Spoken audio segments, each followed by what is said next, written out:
In the name of Allah, the most gracious, the most merciful, respected viewers, peace be upon you.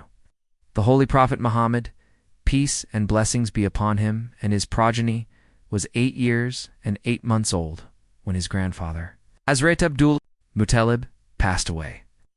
Following the demise of his grandfather, he came under the guardianship of his uncle Hazrat Abu Talib and remained in his household until the age of 25. During this time, at approximately the age of 9 or 11, the Prophet of Islam accompanied his uncle Abu Talib on a mercantile journey to Syria. At the time when Hazrat Abu Talib resolved to embark upon a trade expedition to Syria, the climate across the Arab lands was at its peak of searing heat, particularly the route stretching from Makkah to Syria, which was exceptionally torrid. From the perspective of travel, it was the worst possible season. However, in terms of commerce, it was an ideal period. The entire burden of the family rested upon the shoulders of Hazrat Abu Talib, and indeed, he bore all the expenses of the guests arriving at the Kaaba. Therefore, it was imperative for him to undertake the trade journey. Hazrat Abu Talib began preparations for the commercial expedition. The elders of the family were astonished to observe that Abu Talib's preparations indicated an intention to take along his nephew as well. The members of the family became perturbed and asked, "Oh, Abu Talib, what is your intention? Would you truly take your orphan nephew along with you?" Hazrat Abu Talib replied, "Indeed." The elders of the family said, "What a perilous decision you are making. The path is so hazardous that even for an adult it is arduous to traverse. How then can you subject a 10 or 12-year-old child to such toil and tribulation? It is a desert path, devoid of water. The heat is excruciatingly intense. The threat of thieves and bandits looms large. The beasts of burden collapse and perish along the way. How can you subject your nephew to such an ordeal?" Hazrat Abu Talib responded, "Whatever may come to pass, I shall undoubtedly take my nephew with me. Who is there to whom I can entrust my nephew? Are you not aware that my nephew is now dearer to me than my own life? My heart shall find tranquility only when he remains by my side. He is a trust that has been assigned to me." Observing the resolve and determination of Abu Talib, the members of the family fell silent. Hazrat Abu Talib had decided to take the Prophet of Islam with him, for to leave him behind meant fear and danger from enemies. Though the family members might guard him, their protection would only be akin to that offered by elders for an ordinary child. However, Hazrat Abu Talib was aware that this was no ordinary child. The safeguarding of an ordinary child involves preventing him from getting lost, being attacked by animals, or, at most, being abducted. But such protection would not suffice. Here, for Jews, Christians, and soothsayers were all enemies, this child needed to be shielded from them all. Who, then, could provide such a level of protection? On the one hand, Hazrat Abu Talib was determined to take his nephew with him, as there was no other way to ensure his safety. On the other hand, his heart was burdened with concern over the severity of the journey. How could he subject his orphan nephew to such hardship? Yet, no other solution was apparent, to the best of his ability. He made every precaution, preparing an exceptionally comfortable howdah upon the camel for riding. The caravan was readied and departed from Makkah. The heart of Hazrat Abu Talib pounded with anxiety, knowing that soon the desert terrain would commence utterly. Barren and desolate mountains scorched by the sun, as though they had been cast into fire. Water could not be found for miles. What if his nephew were to fall into distress? Might he not be declared blameworthy? However, scarcely had the caravan proceeded a short distance, when the anxiety of Hazrat Abu Talib began to transform into astonishment. What occurrences were unfolding on this day? The heat was extreme on all sides. Scorching winds howled, but over the head of his nephew, a fragment of cloud had descended, casting its shade in such a manner that the entire caravan now lay within the shadow of its mercy, the messenger of the Lord of the worlds. He who was to be the mercy unto the worlds was already being granted this comfort. And yet the Prophet did not partake in this blessing alone, he shared it with all his companions. The piece of cloud hovered over the entire caravan, providing a shade so profound that delightfully cool breezes began to blow, as though a block of ice were passing above their heads in the blistering heat, amidst the scorching gusts and the fierce burning sun, if one were to be granted such a haven. Ask him what pleasure and relief he would feel. The entire caravan was astonished, though. They could not discern the source of this miraculous occurrence. Abu Talib knew who the cause was. Now he found peace of mind, realizing how misguided his earlier thoughts had been. It believed it was his duty to protect the child. He had forgotten that this was the envoy of God, whose protection the Lord of the worlds himself would ensure. Even if this child were to travel amidst any caravan, the favor would not be upon him from the travelers. Rather, it would be because of him that blessings would be conferred upon all the companions. And so this caravan moved forward, journeying amid miracles. Until now, never had there been a caravan that, having embarked with such a number of beasts, managed to reach its destination in full well-being.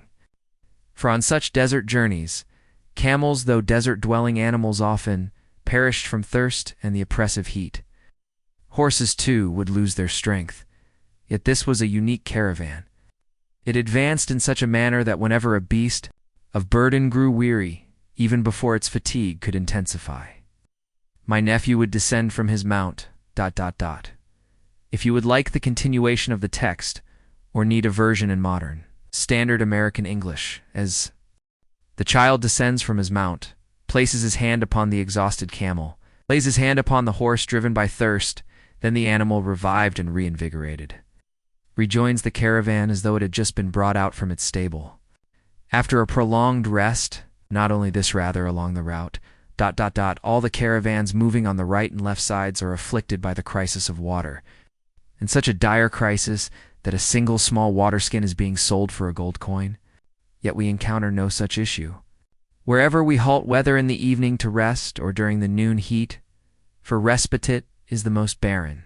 of terrains. Yet wherever this caravan halts, greenery appears of its own accord. Verdant trees become visible. A small orchard springs. Fourth, amidst the cool breeze, we sit within this garden, and all fatigue melts away. The caravan proceeds onward. Abu Talib observes these miracles and is left astonished. His inner assurance continues to grow ... that he had made the right decision not only as his nephew, before his very eyes, but owing to his blessed presence, their hardships are being alleviated, till at last, journeying forth, the land of Arabia ended and the territory of Syria began. At the border stood a town named Busra. When the caravan reached it, it was midday. They desired a brief moment of repose. Completely withered tree stood nearby. The caravan approached it. The Prophet of Islam dismounted and sat leaning against that tree. The tree became lush and verdant. Though such miracles had already been witnessed along the route, here an even stranger phenomenon was observed. Not only did the tree become green and full of life ... but it bore fruit as well. What was most astonishing, however, was that 3 kinds of fruits had appeared upon it, one belonging to the summer season and to winter. 3 distinctly different fruits appeared simultaneously upon one tree. The entire caravan was observing this marvel, for when a caravan halts, a certain restlessness and motion ensues, some dismounting from their animals, others walking here and there. Amidst such a state, no one could ascertain from whom this transformation had emanated save Hazrat Abu Talib, who knew. And along with this, there was yet another strange occurrence. Near that once lifeless tree, there was a small pit, but such a pit that ...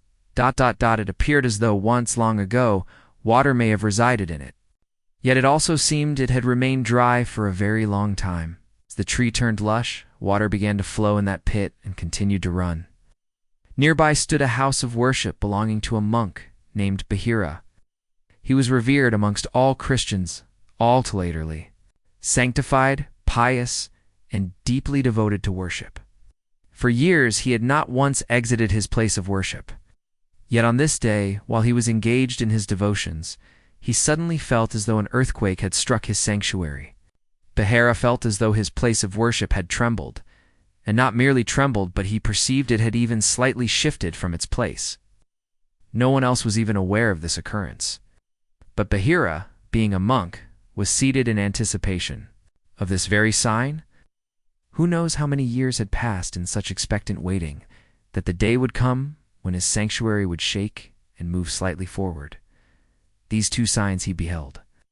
Instantly, he opened the door and stepped outside.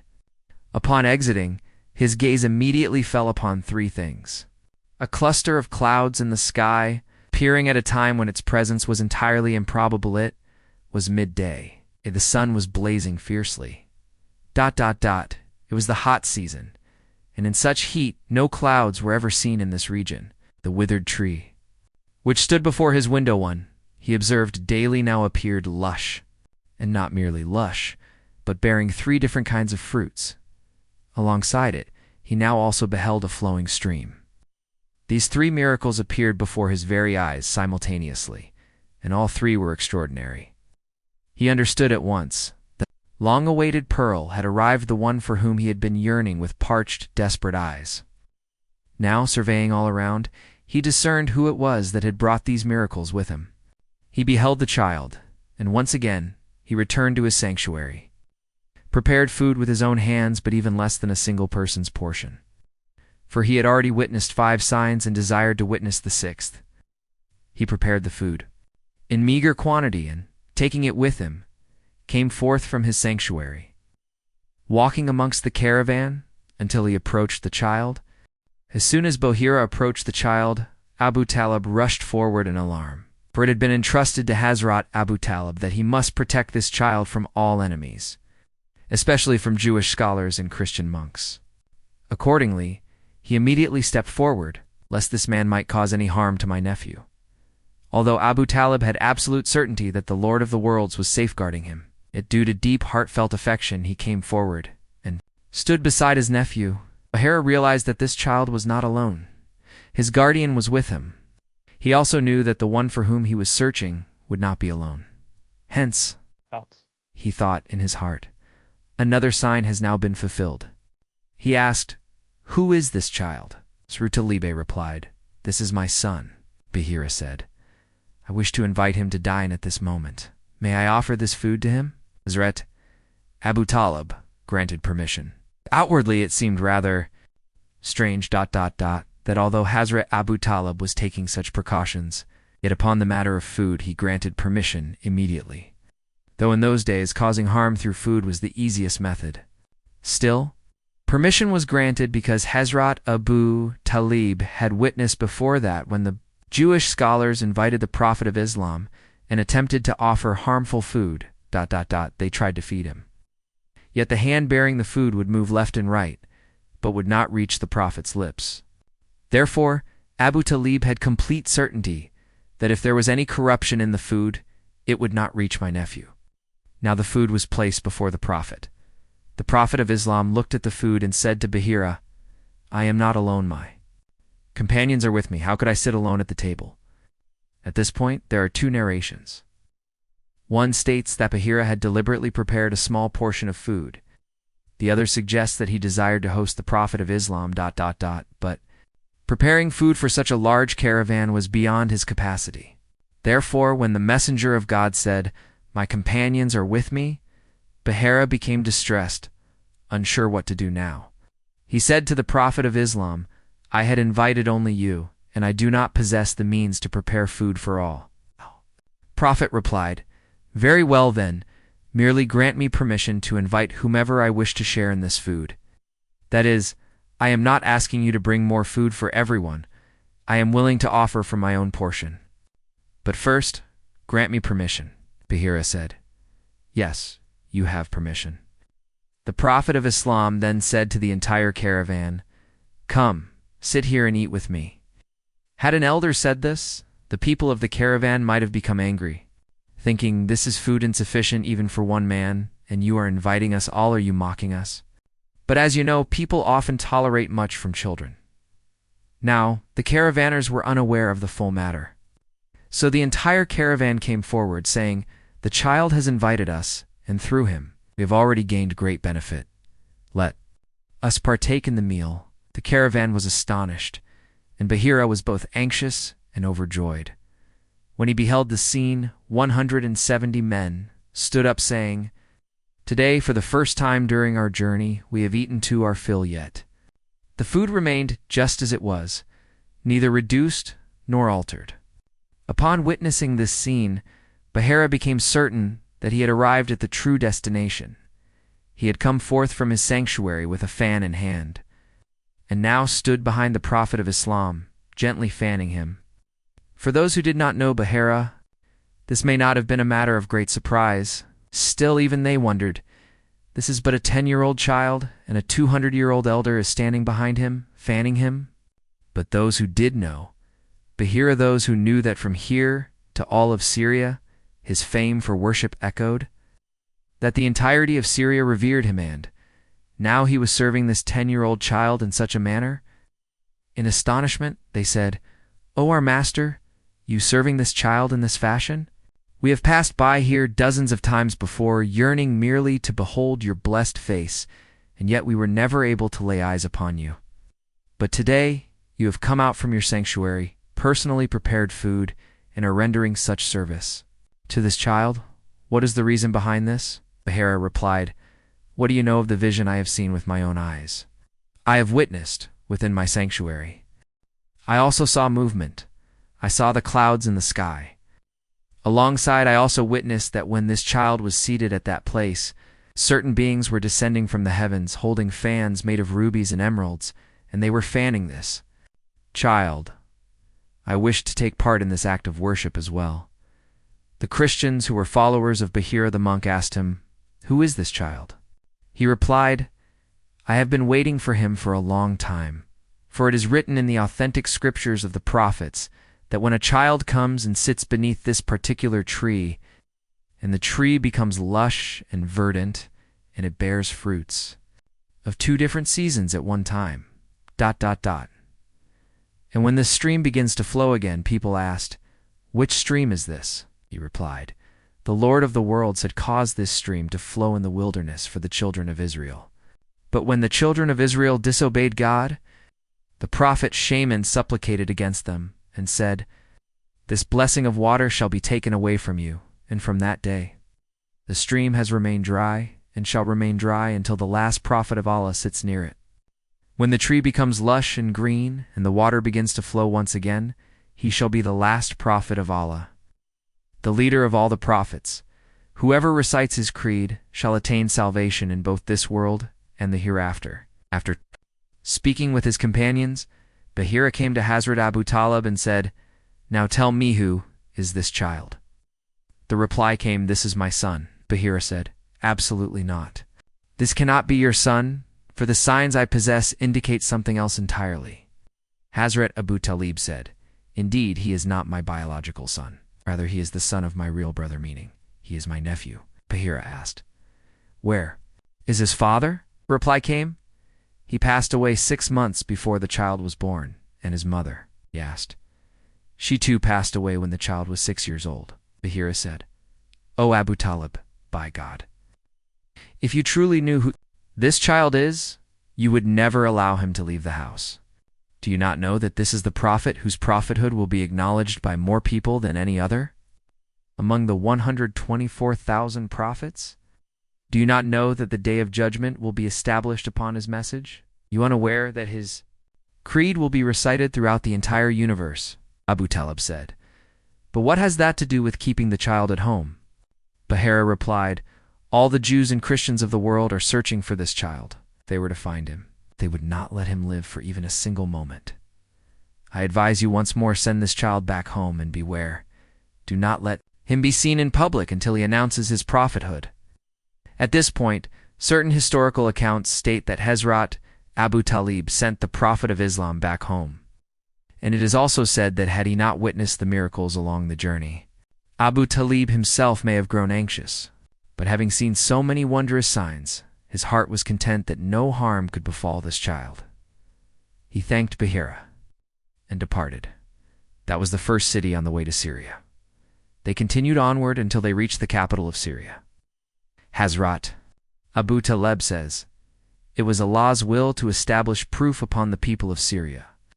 Hence, when my nephew entered this city of Syria, I felt as though a radiant moon had descended from the sky into the city, because the entire city was illuminated by a light so pure that everyone emerged from their homes in wonder. They saw that among the caravan arriving from Mecca, there was a young boy whose face was radiating such light that it lit up the entire city. Now the whole city gathered around him. This was a large and prominent city. Caravans from all corners of the world would arrive here, yet every caravan faced one particular issue they would have to call out to attract buyers. But here the opposite occurred. Before the caravan could even present its goods in the market, the entire city had come forth to them. As a result, they sold their entire merchandise while still standing without even unloading properly. Typically, such caravans would stay for a month, but on this occasion, within just 3 days, they had sold all their goods, purchased new merchandise, and continued onwards towards Yemen. In the first town on the way to Syria, they had encountered a Christian monk, and now, in this city, the most senior Christian monk was also present. Just as today there is a pope, this figure was of similar stature. His name was Nastus. He too was present on the very day when that moon-like light had spread throughout the city. Upon seeing the face of the Prophet of Islam, he was so deeply moved that for 3 days he remained seated at the feet of the Prophet. It continued thus, that when at night people went away to rest, he would not return to his home. Rather, he would lie upon the ground before the door of the messenger. This was no ordinary man. It was Nast, the chief monk of Syria, and Syria was the greatest center of Christianity. 3 days passed, yet he could not utter a word. On the 3rd day, it seemed to him as if strength had returned to his tongue. He approached Hazrat Abu Talib and said, "I request only one permission, and, that is, that the shirt upon this youth's shoulder be slightly lifted."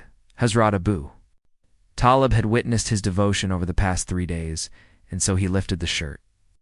As soon as his eyes beheld the seal of prophethood, he could not restrain himself. He broke into tears and began kissing it repeatedly. Quickly he covered the seal of prophethood and said to Abu Talib, "Beware. Henceforth, never bring this child outside of Makkah, nor let anyone in Makkah see this seal. If anyone else sees it, the life of this child will be in great danger." There were others in this caravan too. They said we were also part of the caravan, but our group was somewhat separate. While the entire city was engrossed with the Prophet of Islam and the monk Nastura, we moved away from all that and began wandering outside the city. When we went beyond the city, we saw such weak and frail worshippers whose faces, due to extreme weakness, were so pale that it seemed as though saffron had been rubbed upon them. Yet due to their worship, a light shone from their countenances. When they saw us, they asked, "Have you come with the caravan from Makkah?" We replied, "Yes, we have come with that caravan," they said. "Come with us to our place of worship." We said, "What concern have we with your place of worship?" They responded, "What harm is there for you? You shall be honored. And we shall serve you." We thought, why not? There's no harm in going. So we went, and when we entered their place of worship, we saw many such devout worshippers seated therein. And among them sat one exceedingly sacred and exalted man, toward whom our hearts were naturally drawn. We approached him, he observed us carefully, and then it appeared as if he became disappointed, as if he had been waiting for someone else. He began saying to his companions, "For days I have been instructing you regarding one task, and you could not even accomplish this." His companions began to tremble and said, "You are our master and leader." But when we found these young men from the caravan of Makkah, we brought them. He looked at us and asked, "Are you from Makkah?" We said, "Yes." He asked, "To which family do you belong?" We replied, "The family of Abid Shams, that is, Banu Umayyah." Upon hearing this, he was disheartened. He said, "I have no concern with you. Tell me, among you, is there anyone from the family of Banu Hashem?" We said, "Yes, there is." He asked, "Is there also a child among them?"